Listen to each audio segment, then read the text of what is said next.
भैया वृंदावन में बैठे हो, मुक्ति कोई बहुत बड़ी बात ना है हमारे काजी। ब्रजवासी तो यूं कहें, स्वर्ग अपवर्ग लेकर करेंगे हम क्या, जान लो हमें हम वृंदावन वासी हैं। हमें नहीं चाहिए वैकुंठ।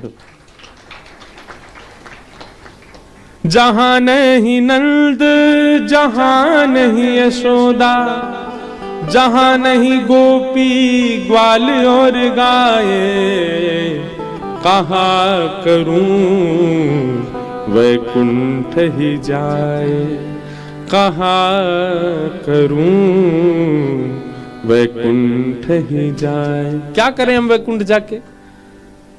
विचार करो, अभी आप यहां बैठे हो, जहां पे बिहारी जी नहीं है, राधा वल्लभ जी नहीं है, राधा रमन जी नहीं है, जमुना जी की कुंज, जमुना जी की बढ़िया सुंदर रेती नहीं है, वृंदावन की कुंज गली ना है, राधे राधे बोल के चल रहे अल्लड़ ब्रजवासी ना है, जहां ब्रज को सो ऐसी ब्रज की सी सुगंध ना है, बाप वैकुंठ में जाके हम कहा करेंगे? हमें ना चाहिए।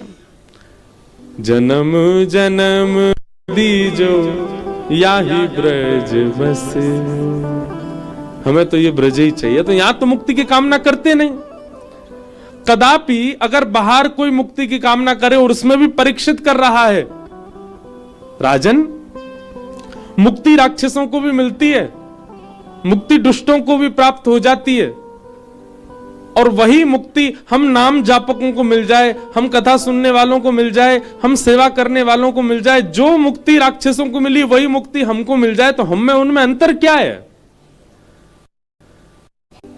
हम इतना भजन करके, ग्रह त्याग करके, दिन रात ठाकुर जी का स्मरण करके उस मुक्ति को प्राप्त कर रहे हैं, जिस मुक्ति को रावण आदि राक्षसों ने भगवान से विद्वेष करके प्राप्त कर लिया। मतलब मेहनत करके पूरे दिन निकालने वाले को भी वही रोटी सब्जी दाल मिल रही है जो आलसी को मिल रही है, तो फिर दोनों में अंतर क्या है? राजन तुम मुक्ति की कामना मत करो। 7 दिन बचे तुम्हारे पास। अरे मुक्ति मिलनी होती तो अंतिम क्षण में प्राप्त हो सकती है। मुक्ति के लिए पूरा जीवन, एक बात बहुत ध्यान से सुनो, पूरा जीवन चाहे हमने जो कुछ भी किया हो, पर अंते नारायण स्मृति, यदि अंतिम श्वास में नारायण का स्मरण हो जाए, अंतिम श्वास में यदि श्री राधा मुख से निकल आवे, अंतिम श्वास में श्री राम मुख से निकल आवे, उसी से ही मुक्ति प्राप्त हो जाएगी। फिर जीवन में हमने क्या किया? सारे चैप्टर क्लोज कर देंगे ठाकुर जी। क्यों? अंत में इसने भगवान नाम ले लिया, अब जीवन पर दृष्टि नहीं डालनी है। लेकिन ये बहुत कठिन है। अंत में अंत राम कही आवत नहीं, अंत में भगवत स्मरण हो जाए सहजता से, यह बहुत मुश्किल है, नहीं हो सकता।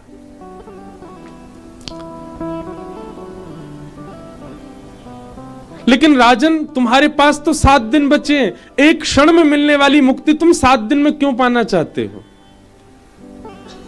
परीक्षित बोले तो भगवान आप ही बताएं मैं क्या मांगूं, इन 7 दिनों को कैसे सार्थक बनाऊं? तब राजा परीक्षित कहते हैं, राजन सुखदेव जी कहते हैं तुम मुक्ति मत मांगो, तुम भक्ति मांगो। मुक्ति का मतलब तो मृत्यु के बाद भगवान का दर्शन होता है, और भक्ति का मतलब तो जीते जी भगवान का दर्शन हो जाता है। तुम भक्ति की कामना करो। और अब तुम्हारा उद्देश्य यह नहीं होना चाहिए कि 7वें दिन तक्षक सर्प डसे और मेरी मुक्ति हो जाए। अब तुम्हारा उद्देश्य यह होना चाहिए कि 7वें दिन तक्षक सर्प डसे, उससे पहले मुझे भगवत साक्षात्कार हो जाए। अरे हम इतनी मेहनत करके पृथ्वी पर आए, 84 लाख योनियों में। अच्छा एक बात बहुत ध्यान से सुनना क्यों जीते जी भगवत दर्शन की अभिलाषा होनी चाहिए हमारे चित्त में? ये मानव देह बहुत मुश्किल से मिला हमको। नृदेह माध्यम सुलभम सुदुर्लभम प्लबम सुकल्पम गुरुकर्ण धारम। भगवान उद्धव से कहते हैं बहुत याचना करने पर मैं मानव बनाता हूं आत्मा को, नहीं तो वो 84 लाख में घूमता रहता है। इतनी मेहनत करके हमको मानव देह मिला, मेहनत करके 9 महीना मातृगर्भ में, दुर्गम नरक से भी दुर्गम उस मातृगर्भ में हमने व्यतीत किया। जन्म लेकर के पृथ्वी पर आए, बोलना सीखा, देखना सीखा, चलना सीखा, हिलना सीखा, बैठना सीखा, हंसना सीखा, कर्म करने सीखे, धन कमाना सीखा, सब कुछ सीख करके और किया क्या, केवल और केवल सब कुछ करते हुए अंत में मर गए और फिर से अपॉर्चुनिटी जो मिली थी भगवत प्राप्ति की उसको गवा दिया। इतना परिश्रम करके मानव बने, सारी परिश्रम हमने किए, इस परिश्रम से इतना तो मांगो कि नाथ इन सब परिश्रमों के फलस्वरूप हमें आप दिख जाओ, एक बार हमें अपना अनुभव करा दो। अगर मानव बनने के बाद भी, इतना सब कुछ प्राप्त होने के बाद भी भगवत दर्शन नहीं हुआ, तो इसका मतलब यह है हमने मानव देह प्राप्त करके अपने ही देह की आत्महत्या कर ली। स्वयं भगवान कहते हैं, न देह माध्यम सुलभम सुदुर्लभम प्लवम सुकल्पम गुरुकर्ण धारम मयानुकूलेन नभस्वते ऋतम पुमान भवाब्धिम न तरेत स आत्मा।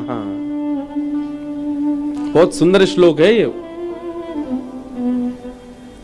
सीधी बात लिख लीजिएगा। आत्महत्या उसकी नहीं मानी जाती जो अपने प्राणों का अपने आप हनन कर देता है।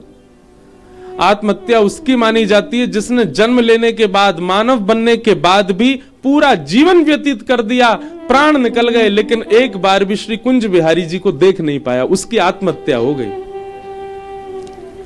जिसने जन्म लेने के बाद में वृंदावन रस नहीं चखा और प्राण त्याग दिए, आत्महत्या उसकी हुई है। जन्म लेने के बाद में अपने गुरुदेव का आश्रय लेकर के युगल सरकार को देख नहीं पाया, उसने अपनी आत्महत्या की है। इसलिए परीक्षित, तुम मुक्ति की कामना मत करो, तुम तो भक्ति मांगो। तब परीक्षित के चित्त में आया कि नहीं भगवान, अब मुझे मुक्ति की चिंता नहीं है, अब तो मेरी चिंता केवल यह है कि 7 दिन ही बचे, इन 7 दिन में भगवान से मिलाओ मुझे।